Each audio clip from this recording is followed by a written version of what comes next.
Então, transdisciplinaridade, que é o transcender as disciplinas, vai além do cognitivo, trabalha outras dimensões do indivíduo, como a intuição, a sensação, o sentimento e o pensamento. Então, integra masculino e feminino, razão e emoção, sensação e intuição. Então, nesse gráfico, a gente tem aí, né? Os elementos da natureza, água, fogo, ar e terra, a água. E sim, e temos também que Jung tornou mais visível as quatro funções psíquicas que fazem parte do nosso background, né? Então, sentimento, que corresponde à água, pensamento, que corresponde ao ar, sensação, terra e intuição, fogo. Então, a abordagem transdisciplinar, ela integra os quatro caminhos do conhecimento, reconhecidos por essa epistemologia. Então, a ciência, por exemplo, quando a pessoa é chamada para a ciência, ela tem as funções psíquicas do pensamento e da sensação, então, mais proeminentes. Né? Quando a gente estuda Jung, a gente vê que ele identificou, tem uma função dominante, tem uma função auxiliar e duas inconscientes. Então, no caso de Jung, a gente vai ver que ele era intuitivo pensamento. Então, ele, sim, deixa eu continuar aqui. As artes, a ciência, pensamento e sensação. As artes, sentimento e sensação. A filosofia, pensamento e intuição. E a mitologia, sentimento e intuição. Então, veja que por aqui, por essa epistemologia, Jung tinha o pensamento da ciência e a intuição, que estava presente nas artes e na filosofia e na mitologia. Então, o chamado interior dele para essa busca interna era muito grande. Então, ele já, por aí, a gente já encontra ele dentro da transdisciplinaridade. Ele tinha como ele vai dizer daqui a pouco aí, um tipo introvertido. Passa aí, pode passar.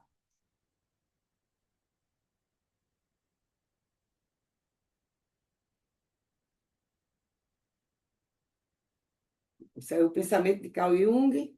Lá, é o próximo. Minha vida foi singularmente pobre em acontecimentos exteriores. Sobre estes, não posso dizer muito, pois se me afiguram ocos e desprovidos de consistência. Eu só me posso compreender à luz dos acontecimentos interiores.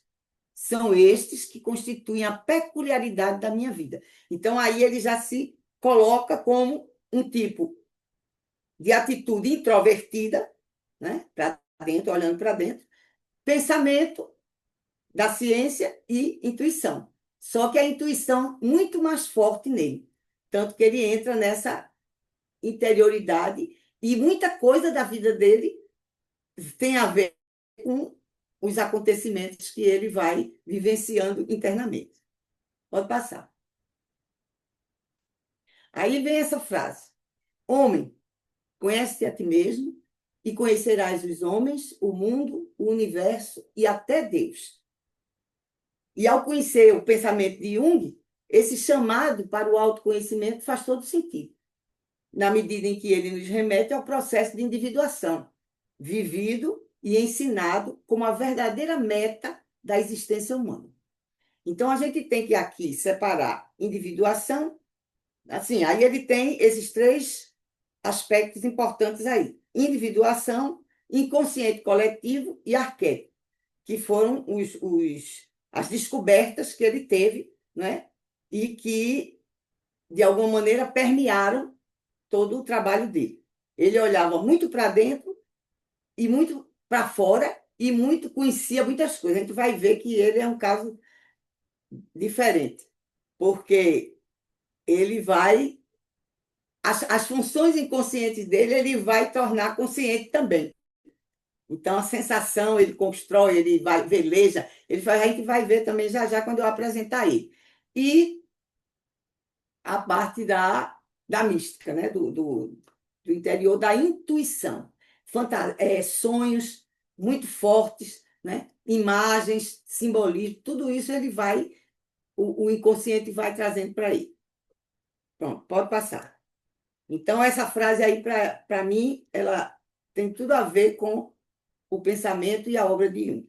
Segundo Jung, todo indivíduo possui uma tendência inata para o autodesenvolvimento, um chamado para a totalidade, interesse, tornar-se um ser único, realizado, individual. Tá? Então, para Jung, por exemplo, o sentido de perfeição não é como a gente entende, mas ser perfeito significa ser inteiro, íntegro, completo. Então, aqui a gente tem que, tem que distinguir a individuação, que tem a ver com o self, versus a individualização, que tem a ver com o ego. Então, esse é um processo, tanto um como o outro, um processo pelo qual os seres individuais se formam e se diferenciam em particular. É o desenvolvimento de um indivíduo psicológico como ser distinto da psicologia geral e coletiva. Então, segundo Jung, no primeiro momento, nos primeiros anos de vida, o indivíduo vai desenvolver a individualização.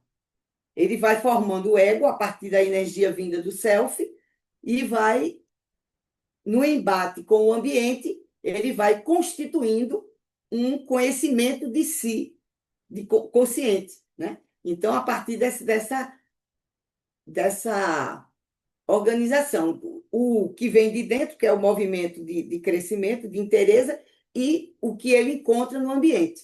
Então, ele vai se individualizando, se tornando um indivíduo separado dos outros. Aí é o ego aí, né? Na primeira metade da vida. Então, para essa metade da vida, a primeira metade da vida, Jung tem uma frase muito interessante.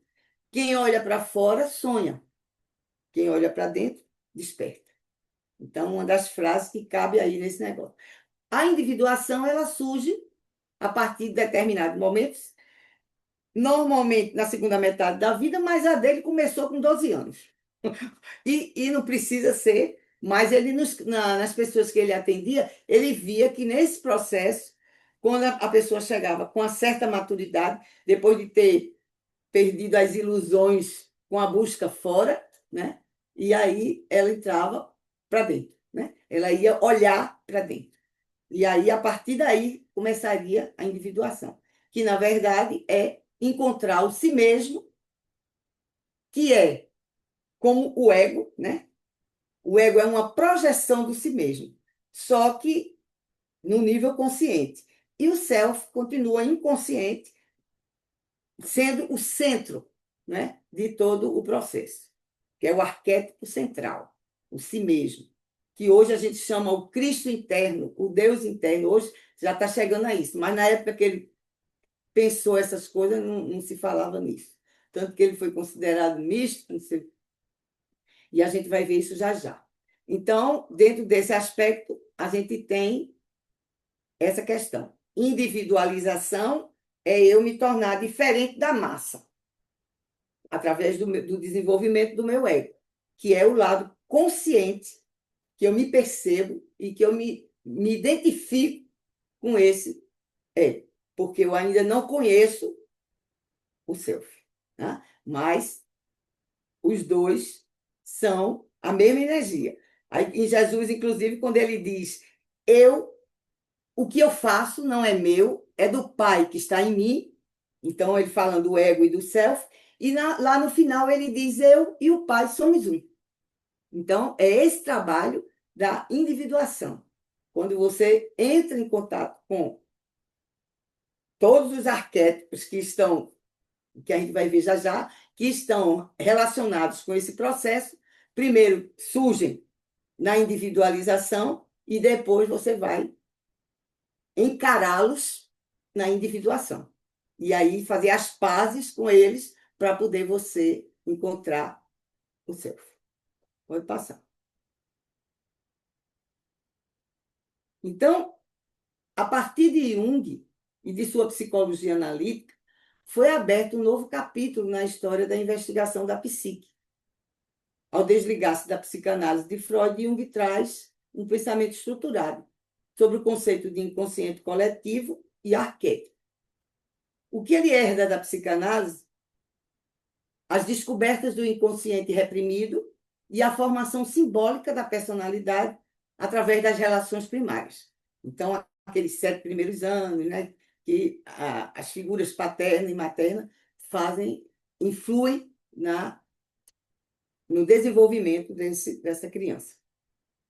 Pode passar.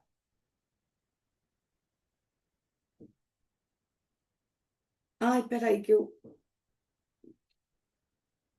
No outro está assim, diferente, muito lá. Vamos lá. No estudo dos fenômenos ocultos, veja só, ele tinha uma prima que era médium. E ele achava interessante, porque ela tinha umas sessões lá onde ela incorporava, sei que, aquelas histórias da mediunidade. E aí ele se interessa por isso e vai em busca, né? E aí ele encontra, inclusive o trabalho de conclusão do curso dele, e ele encontra o caminho da criatividade inesgotável dos arquétipos, que nos permite conhecer a fonte psicológica e neurológica da civilização. Então, quando ele entra no estudo desses fenômenos ocultos, ele descobre toda essa criatividade dos arquétipos. E aí, a partir disso, se consegue conhecer tanto a fonte psicológica como neurológica, inclusive da civilização, que aí já no âmbito do coletivo, né? Do inconsciente coletivo. Então, arquétipo seria a representação psicológica do instinto que explica o aspecto universal dos padrões do comportamento humano.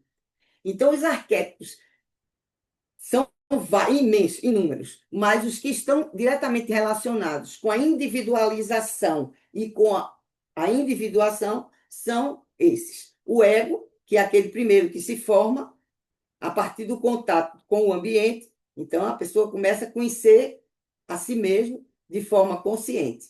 Então, quando ele começa nesse processo de se conhecer, ele vai, no ambiente, desempenhar papéis, né? Então, ele vai ser filho, pai, namorado, médico, professor. Então, esse termo persona vai falar dos papéis que o ego tem que desempenhar na comunidade. Tá? Então, e o termo persona, que ele tira daquela máscara no teatro grego, que não era uma coisa que botava no rosto, colocava no rosto. Era uma máscara que era móvel. Você segurava, desempenhava aquele papel, né? Falava aquele personagem, depois a máscara tirava e você ficava, o ator estava presente. Então, a persona era só na hora de desempenhar aquele papel social. E aí, o que é que vai acontecendo? As pessoas começam também, o ego começa a se identificar com a persona e começa a acreditar que é de determinada forma, né? E tudo que não encaixa nessa persona vai para ele recalca, né? E aí a sombra, que na verdade é aquele reino do inconsciente individual.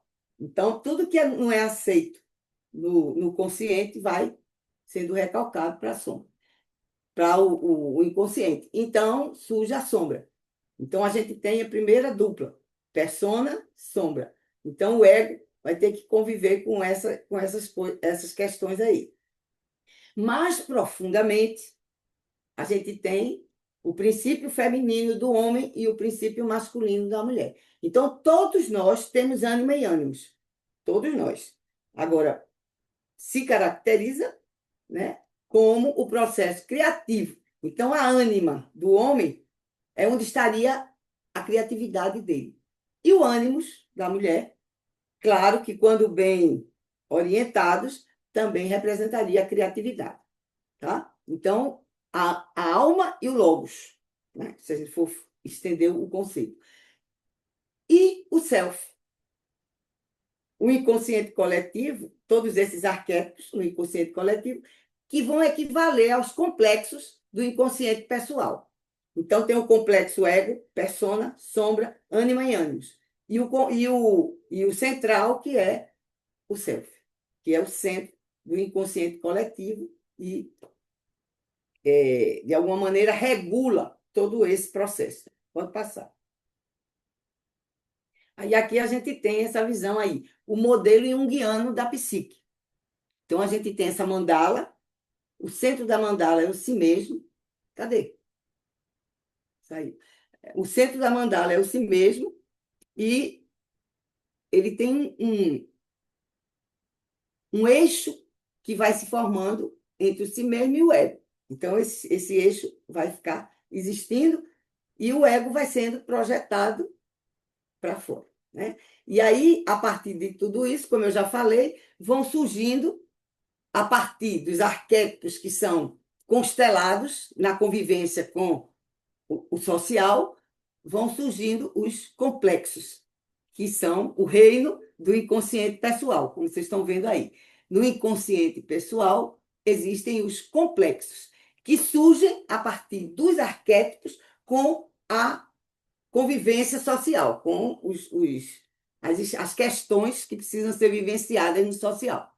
Então, a gente já teria aí. E o si mesmo ali, enviando mensagens para tornar consciente o que está inconsciente.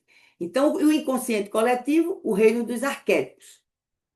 Tá? Então, no inconsciente individual, os complexos. Então, a psique, para Jung, é um sistema energético relativamente fechado, cujo potencial de energia é constante. Assim, a quantidade de energia de que dispõe a psique é constante, apenas variando sua distribuição. Então, é um processo que está sempre em movimento e essa energia vai sendo distribuída. Cada processo psíquico possui um valor psicológico, a intensidade da energia agregada a ele. Energia psíquica igual libido. Libido, agressividade, apetite sexual, intelectualidade. Então, vamos lá. Pode passar. E aí, vamos à transcendência e à totalidade. Depois a gente volta para esses outros. A transcendência é a chave para avaliar a genialidade de Jung e, ao mesmo tempo, o veneno para reduzir sua obra ao esoterismo. Então, ele criou problema com a ciência e com a religião. Tá?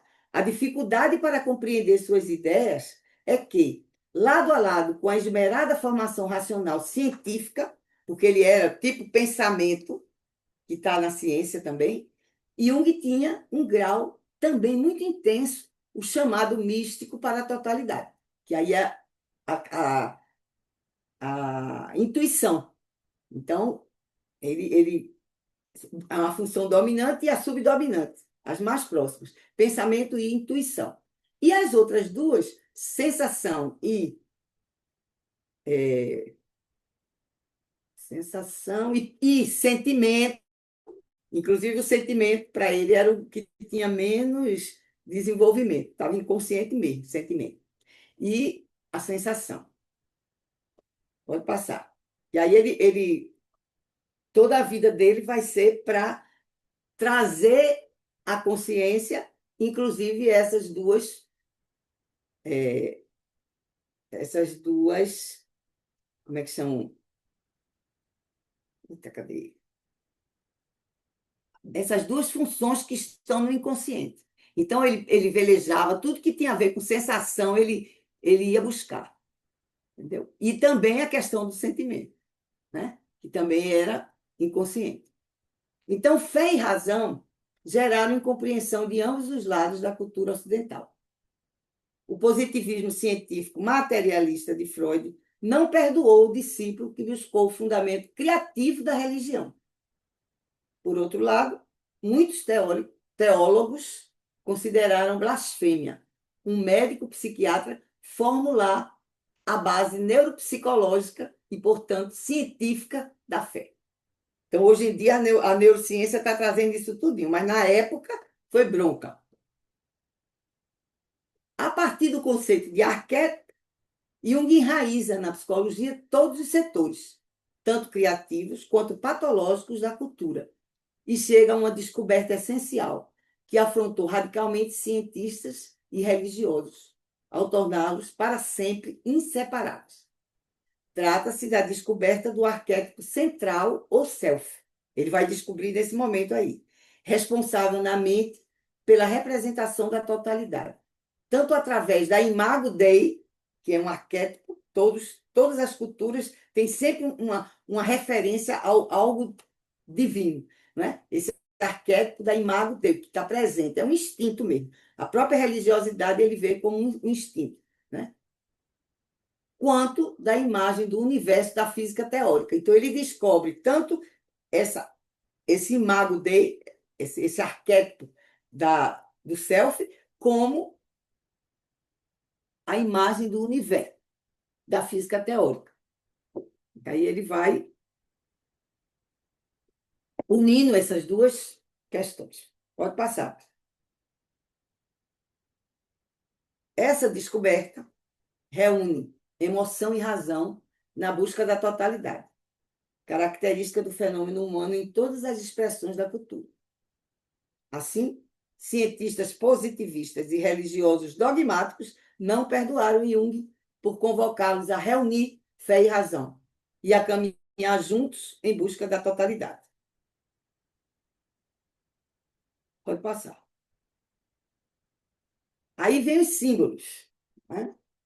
Então, Jung nos ensina que o inconsciente se expressa primariamente pelos símbolos naturais, que são produções espontâneas da psique individual, que está no inconsciente pessoal, que é o inconsciente pessoal, mais do que em imagens ou esquemas criados pelos artistas. Então, os símbolos tendem a surgir de forma natural, não é? No inconsciente pessoal. Além dos símbolos encontrados em sonhos e fantasias de um indivíduo, há também os símbolos coletivos importantes, que são geralmente imagens religiosas. Cruz, estrela de Davi, roda da vida, né? Então, são símbolos coletivos. Pode passar. Que representa a conexão com a energia arquetípica necessária em feitos que alteram o estado das coisas.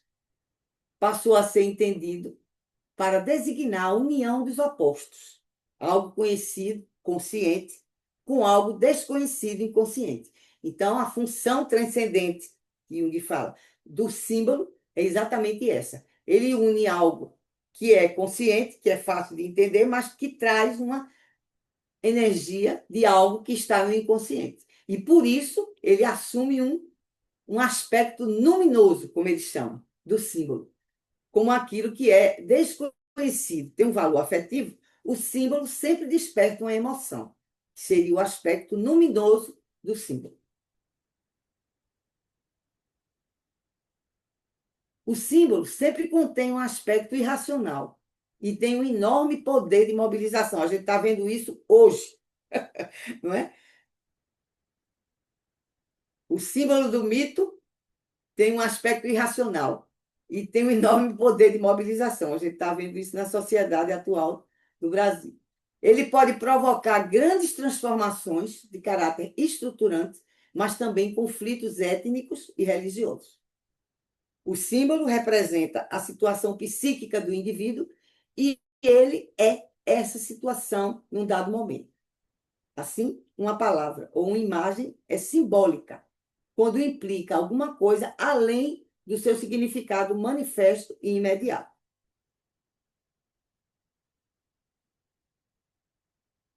Ei, acorda. Os sonhos é outro aspecto também, que são as produções do self, do inconsciente coletivo, para clarear a questão do ego, para o ego se posicionar com relação a si mesmo. Os sonhos são pontes importantes entre processos conscientes e inconscientes. Os símbolos oníricos envolvem tanta energia psíquica que somos compelidos a prestar atenção neles. Os sonhos para Jung desempenham um papel complementar e compensatório e ajudam a equilibrar as influências a que estamos expostos em nossa vida cotidiana. Então, como exemplo, ele cita que, por exemplo, uma pessoa que conhece outra e coloca essa pessoa num, num patamar inferior, não valoriza, ela pode sonhar com essa criatura no alto de uma montanha de uma forma completamente discrepante do sentimento consciente dela. Então, os sonhos teriam essa função complementar e compensatória e ajudam a equilibrar essas influências ao que o sujeito está exposto na vida cotidiana. São realidades vivas que precisam ser experimentadas e observadas com cuidado para serem compreendidas. Então, os sonhos, as fantasias, na análise individual, elas são riquíssimas. Quando o cliente entende que, quando ele sonha, ele anota e leva para a terapia, ele próprio vai relacionar aquilo que ele viu no sonho com o que ele está vivenciando. E aí, com isso, ele aprende a receber essa mensagem, decodificar. Não é o terapeuta que vai analisar o sonho ou vai interpretar o sonho dele. Não. Ele vai dizer, isso te traz o quê? O que é que isso te diz? Por exemplo, esse do cara que sonhou com a pessoa lá em cima, quando ele estava achando que a pessoa não era nada. E aí, a própria pessoa que diz, então, pelo menos parece que ela estava maior do que eu estava vendo. E aí ele próprio faz a sua interpretação e anexa aquilo à sua vivência. São realidades vivas que precisam ser experimentadas e observadas com cuidado para serem compreendidas. Agora, quando a gente está querendo analisar um sonho, precisa levar em conta as atitudes, introversão e extroversão, tanto do cliente, né? E as funções psíquicas, dominantes, subdominantes. A experiência e a formação do sonhador.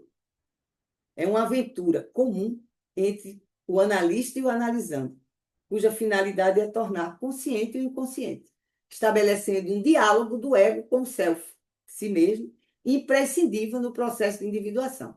Então, as atitudes, introversão, extroversão e as funções psíquicas, a experiência e a formação do sonhador.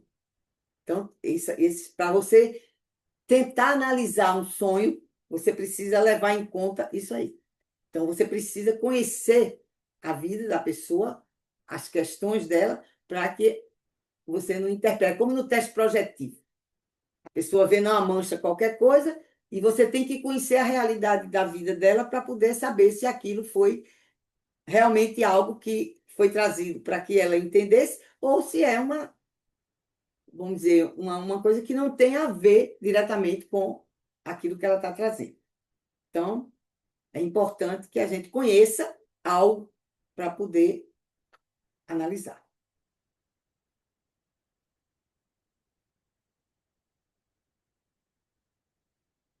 O processo de individuação, no processo de individuação, os sonhos e as fantasias permitem essa relação dialógica entre ego, eu pessoal, e o self. É onde os dois aspectos se relacionam, né? O self envia as mensagens através dos sonhos e das fantasias, e o ego, ao recebê-las, vai ter que pensar o que é que ele está querendo dizer. E quando a pessoa entende que os sonhos são recados do self para o eu, o ego, principalmente no processo de individuação, aí facilita tudo, porque ao mesmo tempo que ela está vivenciando as questões, ela está recebendo informações que podem trazer luz àquelas questões que não estão tão conscientes. O ego, o centro da consciência, e um dos maiores arquétipos da personalidade. Ele fornece um sentido de consistência e direção em nossas vidas conscientes. E por isso somos levados a crer que ele seja o elemento central da psique. Então, quando eu digo eu, né? Eu, então você tem a possibilidade de você ficar muito centrado no ego, né? E aí o self é o arquétipo da ordem e da totalidade da personalidade. Para Jung, consciente e inconsciente não estão necessariamente em oposição, mas complementam-se mutuamente para formar uma totalidade, que é o self.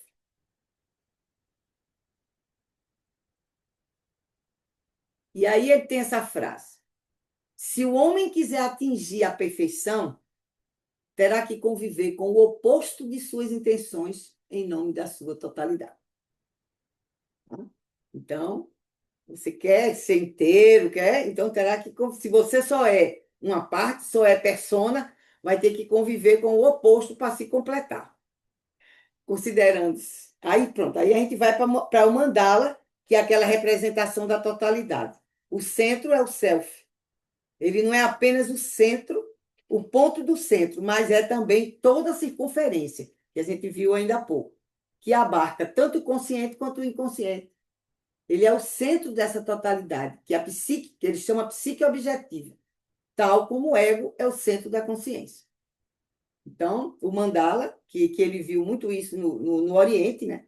O cara viajava muito, viu? Conheceu muita coisa, inclusive o significado do self, que hoje a gente vê, o eu sou, que é a representação divina interna, que ele foi também colher isso lá dos mosteiros, né, budistas. O eu sou é a representação divina da inteiriza, né, do eu, do self.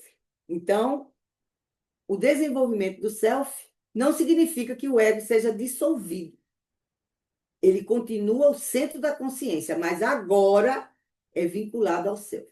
Então, Jung diz que na segunda metade da vida, quando ele está no processo de individuação, o ego vai servir ao eu. Tá? Não está mais o ego que domina, o ego que comanda. Não. Eles têm que estar sabendo o que o eu deseja para que ele seja um instrumento. Então, modifica. Antes ele era ele, o inteiro, e agora ele vai precisar se colocar como serviço, né? do eu, a serviço do eu.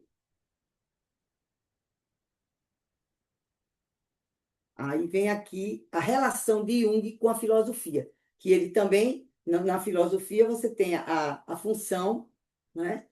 Pensamento e intuição, que Jung era craque nisso aí, ele tinha essa constituição. Então, Hesíodo, ele diz, o homem mais divino é aquele que cultiva com o máximo empenho suas forças humanas. E o cumprimento do dever religioso consiste essencialmente nisso, que o homem faça, em honra da divindade, o que é conforme a sua própria natureza. Então, veja que frase profunda, né? Então, o homem mais divino é aquele que cultiva com o máximo empenho suas forças humanas. Você tem que ser humano, e o cumprimento do dever religioso consiste nisso, que o homem faça em honra da divindade o que é conforme sua natureza. Aí o de Heráclito, Deus é dia e noite, inverno e verão, guerra e paz, saciedade e desejo. A água do mar é muito pura e, ao mesmo tempo, muito suja. É bebível e saudável para os peixes, imbebível e mortal para os homens.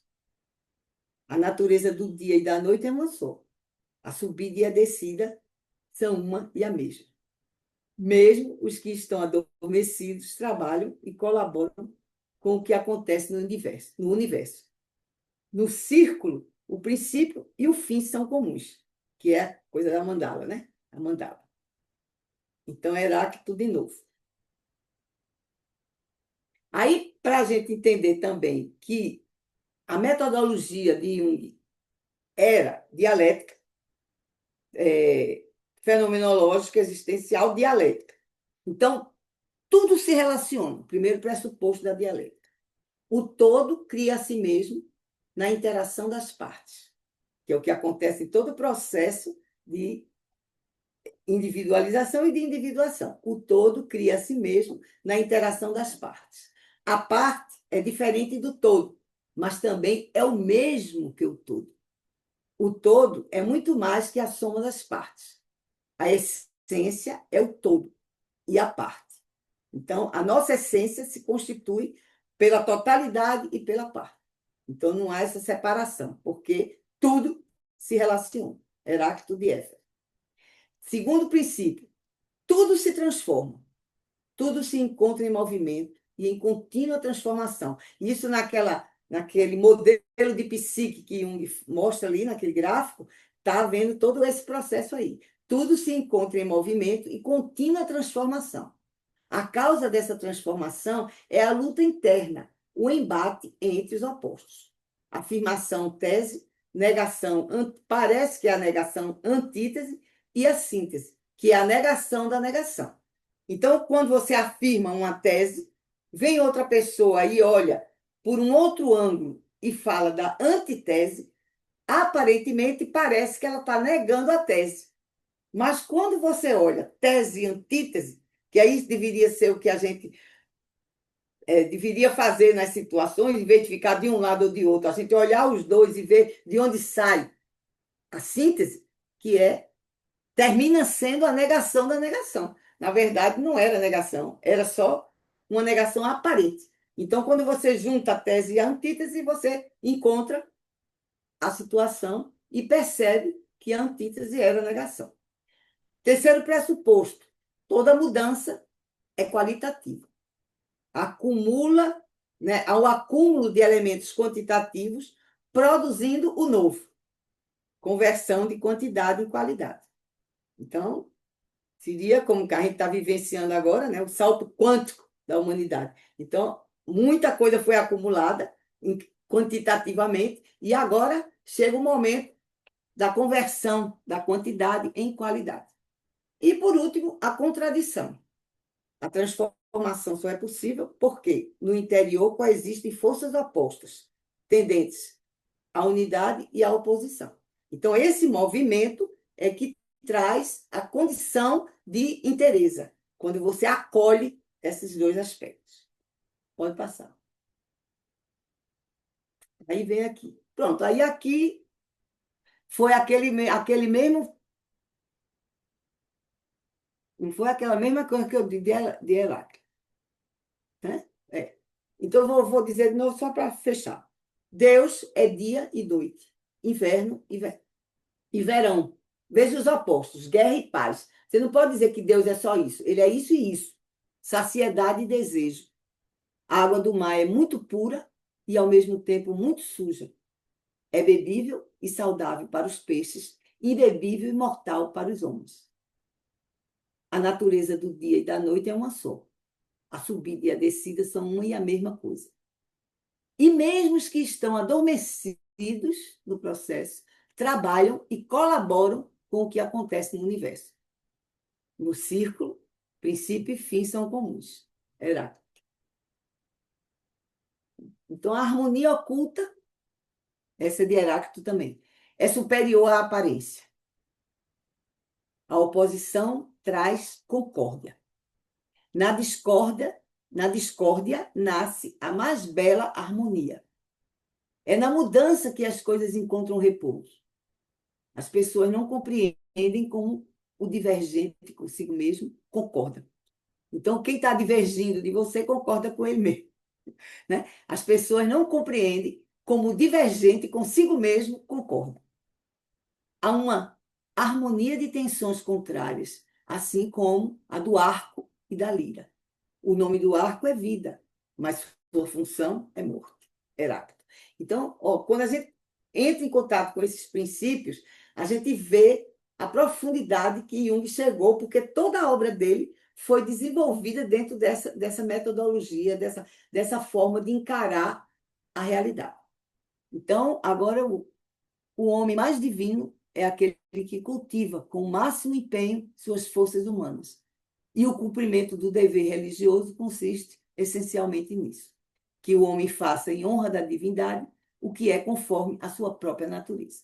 Então, o rosto, Jesus, o rosto divino do homem, e Jesus, não, Jesus, rosto divino do homem. Jesus, rosto humano de Deus.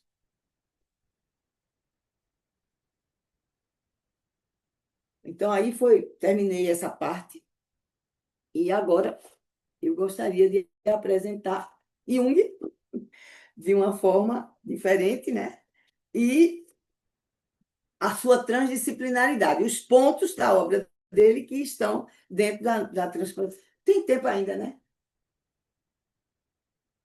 Para falar. Pronto. Então, vocês têm alguma questão para isso que foi colocado? Porque aí eu passo depois para o outro.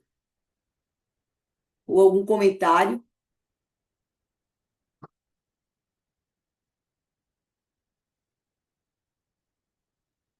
Sim ou não? Eu queria só, Messia, muito, Ah, muito boa a sua explanação.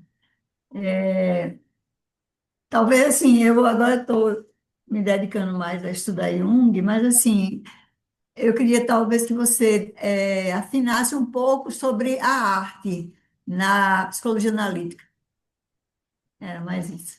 isso também você vai ver já já quando eu falar dele aqui, que Pronto. desenvolveu, ele pintava, fazia mandala, ele construiu a casa dele, a mansão lá de Bolívia, né? É. Por quê? Para trabalhar a função inconsciente dele, que era a sensação. Porque a dominante era intuição e pensamento, as dominantes. E as outras eram Uhum. sentimento e sensação. Então, tudo que ele Uhum.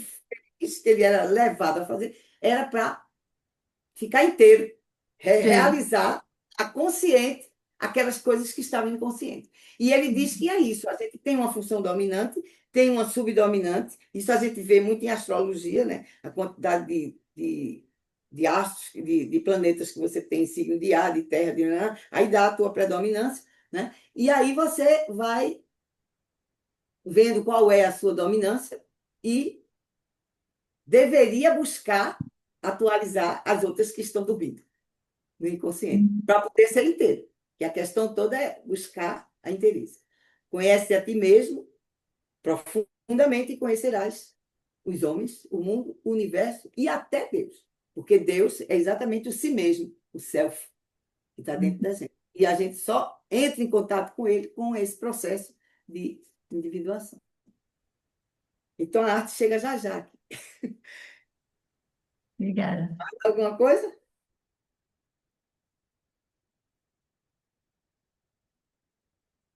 Fernando? Maravilhoso, Messia. Fernando parece que Muito, quer falar. muito Fernando, bom, Messia. diga. Muito bom, muito bem estruturado o desenvolvimento, muito legal. Parabéns. Embora meio capenguento, porque um ano Não, que eu não estou em sala de aula. Fale, não, Fernando. mas isso está dentro de você, né? Isso aí já faz parte. É. Fernando, Oi, Muito bem mestre, boa explicado o noite. desenvolvimento aí. Gratidão boa pela sua noite. explanação e boa Eu, noite a todos. eu Ô, senti mestre, que você não, tinha eu algo a só um dizer. esclarecimento, assim, Ah, como você coloca Heráclito como fundamento? É ele, Jung, que traz, ou você encontrou em Heráclito não, algum filósofo para pronto. fundamentar o que É você quer exatamente a colocar aí? ressonância, porque Jung também tem a veia filosófica, pelo É, pensamento e pela intuição, né? A hum, veia filosófica. E aí, ele, um pouco mais, é claro que é de Heráclito, só que sim, sim, sim. para ilustrar, né, a relação do que ele fala e do que ele faz com a filosofia. Certo. Mas ele pensa, Mas eu, assim, na obra por inteiro, ele pensa sim, mais Heráclito, pensa outros filósofos. todos, muitos outros, muitos outros, muitos outros. Muito bem. É, ocidentais e orientais também, porque ele viajou muito, conheceu muitas culturas e pôde É. desenvolver esse conceito de inconsciente coletivo. Tudo está presente em todos nós. A gente só precisa acessar, né? E aí você vê muitas vezes dois indivíduos em lugares completamente diferentes descobrem alguma Uhum. coisa, a cura de uma doença, processo completamente diferente. Mas de onde veio isso? Que foi que trouxe essa, entendeu? Aí vem a questão da sincronicidade que a gente vê também que são essas questões que surgem, que a gente pensa que é acaso, mas não é. Não existe acaso. Também Tudo eu concordo. acontece com um sentido. E se você está atento, você recebe a mensagem, entendeu? Você recebeu aquilo ali. Ah, aconteceu isso. Então, eu pensei em fulano, ele me ligou. Então, realmente houve uma, né? Assim Ou como então, eu estava precisando muito de uma coisa e, de repente, alguém chega e me faz uma proposta que preenche aquilo. Entendeu? Então, quanto mais a serviço do self o ego estiver, mais ele se abre. Mais o universo. Então, lei da atração, essa coisa todinha que se fala hoje, é exatamente isso. Quanto mais você está inteiro, aberto, grato, está ganhando pouco, mas está grato porque está ganhando, você se abre para que o universo envie mais. Entendeu? Então, entendo. isso está da transdisciplinaridade e está em Jung também. E ele construiu toda a obra dele, ele elaborou em cima de vivências interiores, sonhos, fantasias que ele tinha, as dos pacientes e a das informações culturais que ele tinha. Às vezes ele estava querendo discorrer, pensou em um tema, aí recebe um livro, entendeu? Então, eu posso dizer, pessoalmente, que a minha vida tem sido marcada por sincronicidades.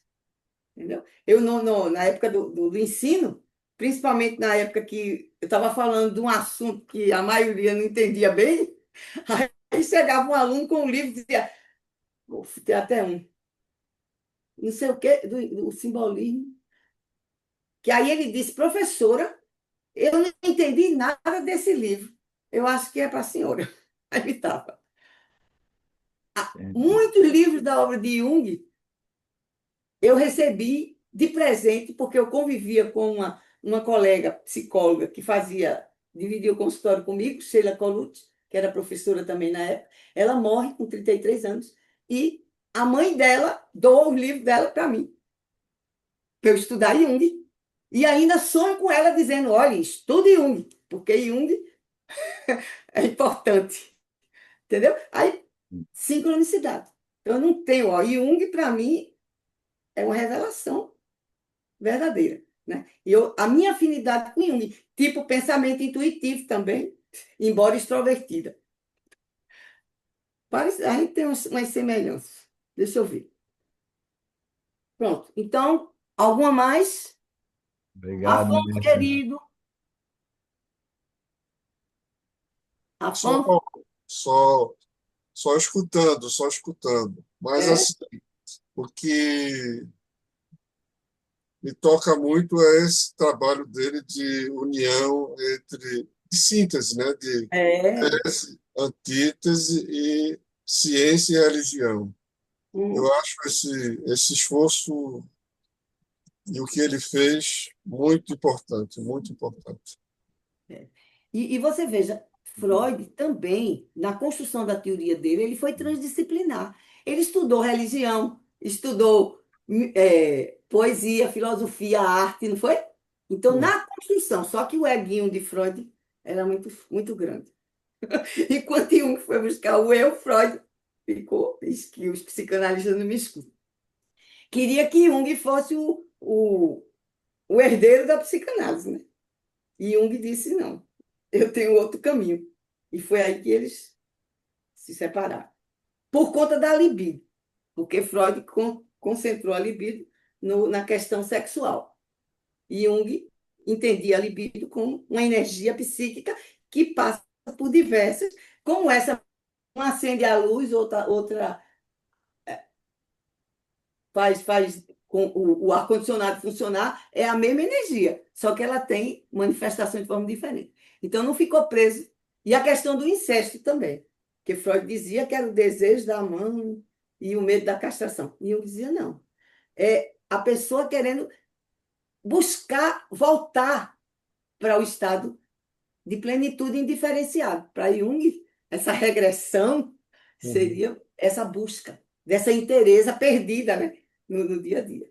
Entende? Então, ele viu isso nos psicóticos, ele viu isso em várias situações, na vida dele, todo o campo. Né? A questão religiosa com o pai, né? que o pai era um pastor muito dogmático, muito... E ele sentia outra coisa, o Deus dele era diferente. Ele não conseguia. Aí ele desenvolveu muito mais essa questão do si mesmo, a relação do si mesmo com Deus, né, com o self, por conta disso. Ele não sentia consistência, firmeza, inteireza no pai, só a parte religiosa, só a parte dogmática. E aí ele saiu brigando com todo mundo, porque dentro dele o chamado era maior, era diferente. Ok? Aí mais alguém? Deixa eu apresentar agora Jung e a relação com a transdisciplinaridade. Então, Jung foi mais que um psiquiatra e um pesquisador. Ele foi um verdadeiro humanista. Observamos sua intenção deliberada em procurar formular uma psicologia científica nova, tendo por base sua experiência imediata do homem. Recusa-se a explicar o normal à luz do patológico. Meus trabalhos, escreve ele, não tratam de psicopatologia, mas sim de uma psicologia geral que leva em conta materiais patológicos. Entendeu? Era assim que ele via. Ele não via a doença, tanto que ele foi contra rótulo, contra todo tipo de reducionismo, né, da psiquiatria. Então, ele via como uma psicologia geral com aspectos patológicos. Tudo que concerne ao homem atraía sua atenção. Era ávido em compreender o homem, tanto à luz da nossa problemática atual, e como, sobretudo, à luz da história. Ele procurava estudar de uma forma inteira, né, os aspectos. E uma de suas maiores contribuições foi o conceito de self, que reintroduziu na psicologia, e cujas consequências para a psicoterapia, bem como para o pensamento humano, não puderam ainda ser avaliadas na dimensão. Atualmente já, as neurociências estão chegando, né, a essas questões que só o self pode explicar, né? Essas questões de você conseguir você manifestar algo, né? O poder da mente, no sentido de tem que estar com a intenção e você estar inteiro para poder conseguir alguma coisa. Não dá para ser porque eu quero, porque eu desejo, não. Mas você tem que estar íntegro para poder, né? Inteiro. Como Jesus dizia, sede perfeito, como o Pai é perfeito. Mas a perfeição, para Jung, é no sentido de inteireza. Seja inteiro, seja você mesmo. Isso que é importante, né? Aí, a vida aparece como uma dialética incessante entre o ego e o ser. E é isso, certamente, o que distingue a psicologia analítica das demais psicologias, e mesmo do pensamento moderno, os quais tomam o eu consciente do homem como centro, encerrando-o nos limites restritos de sua consciência e forçando-o a procurar o sentido de uma existência fora de si mesmo. Então, como ele perde o contato com a realidade interna, ele vai em busca de coisas fora. Então, eu preciso ficar rico, eu preciso disso para ser feliz, eu preciso. Né? Aí vai buscar fora, porque não encontrou a referência dentro dele. Né? Então, quem era Jung? Aí agora eu vou descrever Jung. Viu?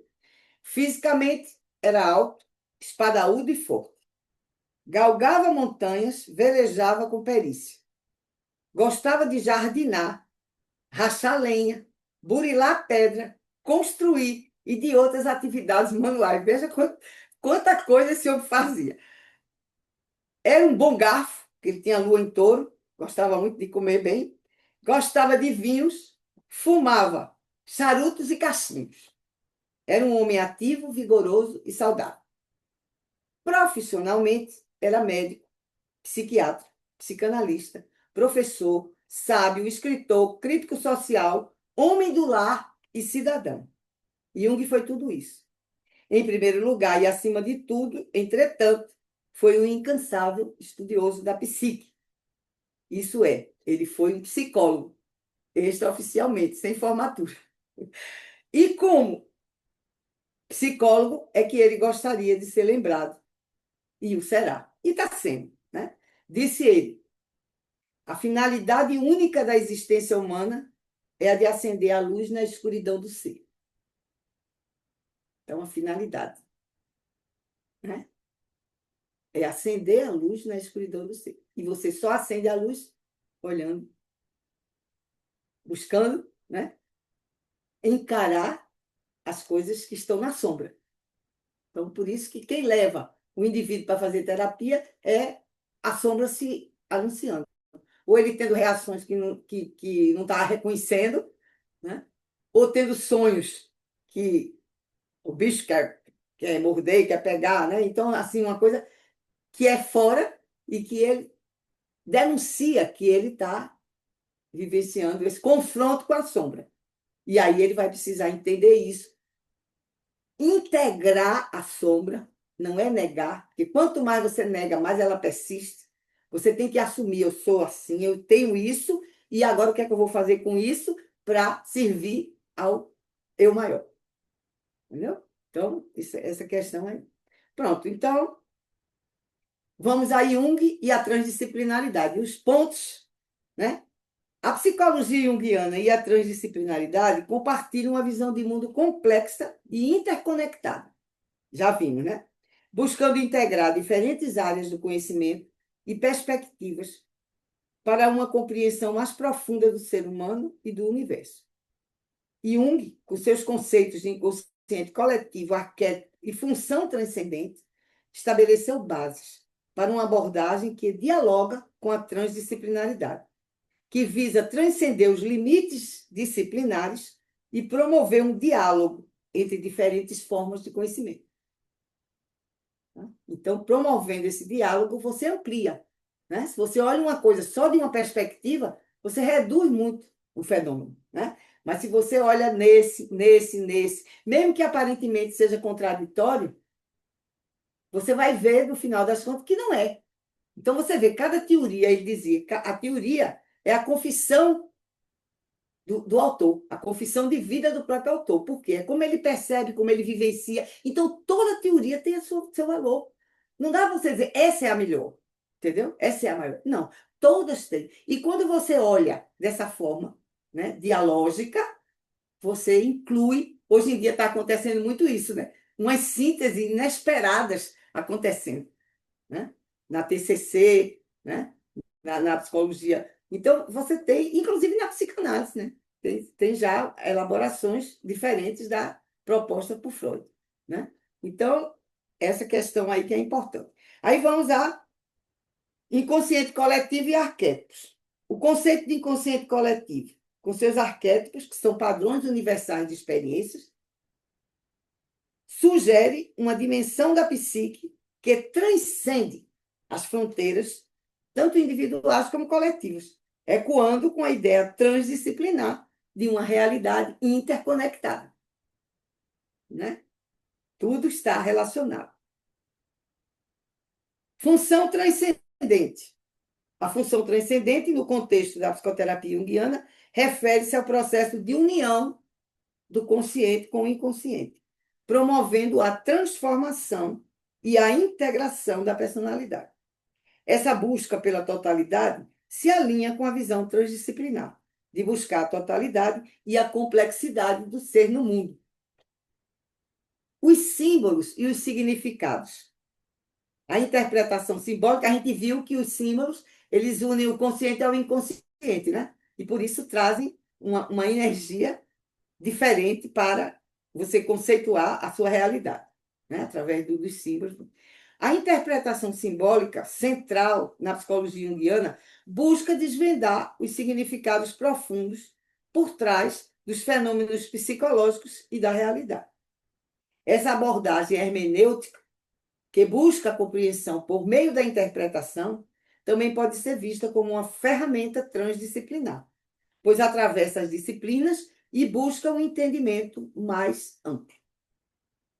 Tá? Então, aí diálogo entre Jung e a transdisciplinaridade. Superando limites disciplinares, a transdisciplinaridade, ao promover o diálogo entre diferentes áreas do conhecimento, encontra em Jung um aliado, pois sua abordagem psicológica já buscava uma compreensão que transcendia os limites da psicologia tradicional. A abordagem holística. A psicologia junguiana, com sua visão holística do ser humano e do universo, se alinha com a perspectiva transdisciplinar, que busca uma compreensão mais ampla e integrada da realidade. E a busca pela totalidade. Tanto Jung quanto a transdisciplinaridade buscam a totalidade. Jung na integração da personalidade e a transdisciplinaridade na busca por uma compreensão mais completa da realidade. Essa busca conjunta por totalidade e integração aproxima as duas abordagens. A gente vê como vamos dizer, transdisciplinares estão olhando para Jung, porque estão encontrando nele um aliado para explicar tudo que eles estão percebendo e Jung vivenciou. Porque pense numa coisa construída com a vida dele, né? Com tudo isso. Em resumo, a psicologia junguiana e a transdisciplinaridade compartilham uma visão de mundo que valoriza a complexidade, a interconexão e a busca pela totalidade. A obra de Jung oferece um terreno fértil para o diálogo com a transdisciplinaridade, enriquecendo a compreensão do ser humano e do universo.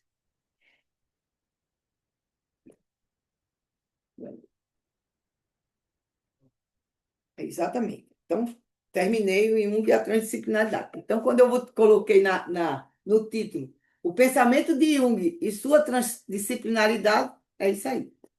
Ele foi transdisciplinar, foi transpessoal também, né? Na sua busca pelo self, ele estava transcendendo a pessoa, o pessoal, o ego. E aí, esse é Jung. E ele acabou eu não falando da arte, não foi? Mas está dentro dessa sentimento e a sensação são as funções dominantes do artista, naquele que busca esse lado, né? Então, ele fez todo um trabalho sobre os tipos psicológicos para entender a relação de Adler e Freud. Porque Adler falava da vontade de poder, né? E Freud falava de quê? Diga, com a mãozinha na cabeça. O prazer, né? Não é o prazer? O princípio do prazer e o outro do princípio da vontade. Então, ele queria entender, porque os dois. Quer dizer, aí foi quando ele percebeu que cada teoria tem a ver com a vida da pessoa, é uma confissão da pessoa. Então, o incesto, por exemplo, Freud parecia que tinha uma certa questão com a mãe. Então, ele entende e fala todo o processo utilizando o Édipo, né? Que o Édipo, na verdade, não desejou a mãe, ele ganhou a mãe de presente. Mas para Freud, ele, né? Ele tinha sido apaixonado pela mãe. Concorda?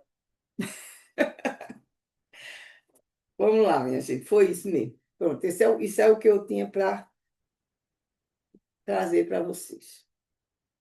É uma riqueza, viu?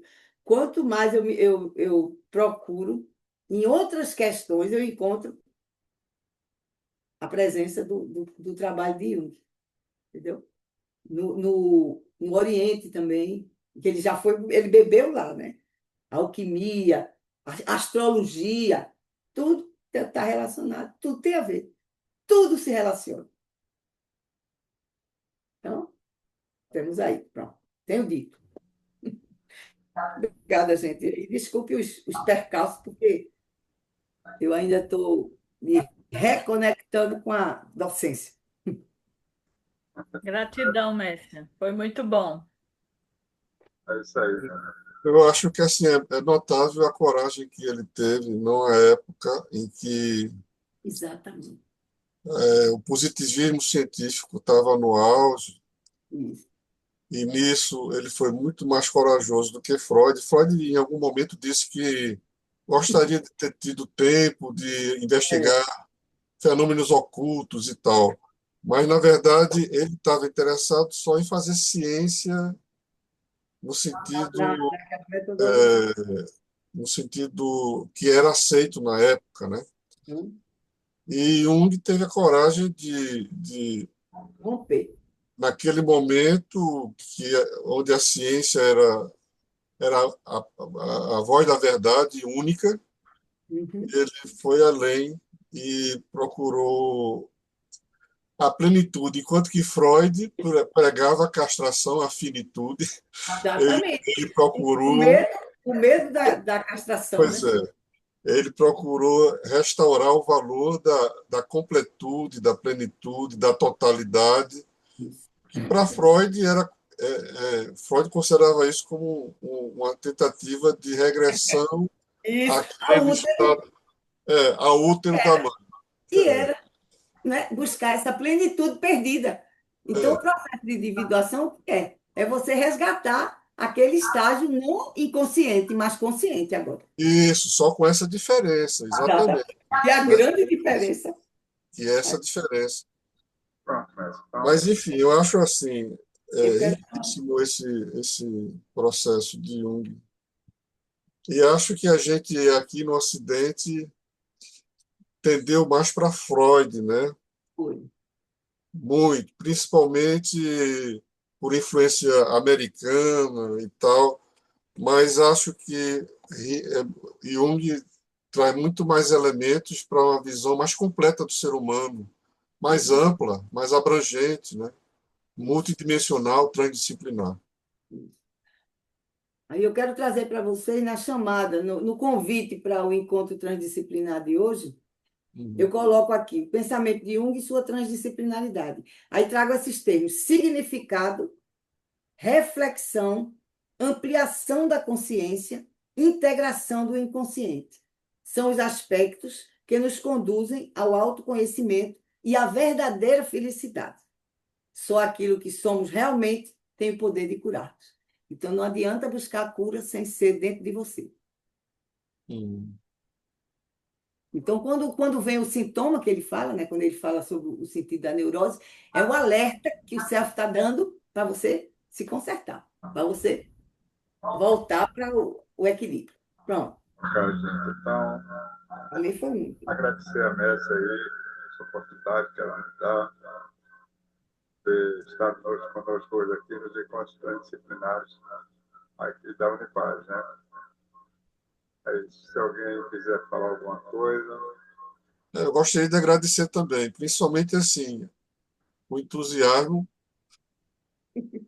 É e mesmo. vivência, Pode porque não é escrever. somente a informação, é também o calor que ela transmite quando fala dessas coisas que são essenciais. certeza. E, Obrigado, Messi. e tem uma última frase aqui que eu quero compartilhar. Nós precisamos entender melhor a natureza humana, porque o único perigo real que existe reside no próprio homem. Tá vendo tu? A gente está vendo, né? É o que a gente está vendo. É o que a Está gente vendo, está vendo. A gente tem que compreender melhor a natureza para evitar isso, né? Ok, gente, então eu vou fechar aqui na sala aqui. De novo, agradecer a presença de todos. Cadê Obrigada. Lu? Cadê Gratidão. Diga. Não, gratidão, Messia. Foi maravilhoso. Aquela, Você transborda conhecimento. aquela menina que falou da arte. Eu pensei que Dorinha, eu tinha trazido A alguma coisa Dorinha, para Dorinha, mas não trouxe. essa Mas menina aí, a Dorinha. essa menina, Oi, Dorinha, eu vou procurar uma coisa e vou mandar, viu? Para você, eu para as suas tenho menininhas. interesse, assim, eu tinha até, quero agradecer muito, Mércia, eu fiquei muito interessada no tema da palestra, porque eu agora estou fazendo o que eu queria fazer há muito tempo e agora eu estou me libertando depois de aposentar Pronto, legal. fazer e Pronto. Está estudando tendo mais. tempo, né? Tendo mais tempo, né, Dorinha? Tendo mais tempo para fazer o que eu gosto. E aí eu tenho uma curiosidade grande de saber como que os psicólogos junguianos usam a arte, né? Porque eu estou fazendo a pós-graduação Pronto. em Vou terapia pesquisar e e eu vou fico mandar. sempre nesse questionamento, né? Que o olhar do psicólogo e o olhar do E a arte, artista Jung, Jung fez arte. Você vê o livro vermelho dele. É todo desenhado Eu por vi ele. obras de arte dele muito lindas, né? Então, Muito ele tinha também, do artista, a intuição. isso. Bacana. Aí ele pegou um pouquinho de cada área. Mande mesmo. Olha, Mande. eu queria. Eu nunca deixo de lembrar, quando tenho a oportunidade de falar de Jung, é um filme que está disponível, um documentário, na verdade, está disponível no YouTube, é Questão do Coração. É um longa-metragem com entrevistas de Jung e pacientes dele que depois se tornaram analistas. É muito, mas muito, muito, muito especial esse documentário. É Inclusive, denso, né? extremamente Sabrina. denso e belíssimo, belíssimo. É Questão do Coração. No YouTube tem. Se você colocar lá na busca, você vai achar. Vale a pena. Agora, se concentre, porque é uma viagem. É uma viagem. Vou ver, Tá anotei. certo. Ok, gente. Vou Obrigada, pessoal. Obrigada mesmo. então aí. Obrigada, Mércia. Obrigada também, viu, gente? Obrigada, Um gratidão. abração, mestre, daquele bem Um apertado, viu? abração. Opa, aquele, só a gente sabe, né? Só a Aproveita. gente, é só a gente. Olha, tchau. Tchau. Tchau. Tá.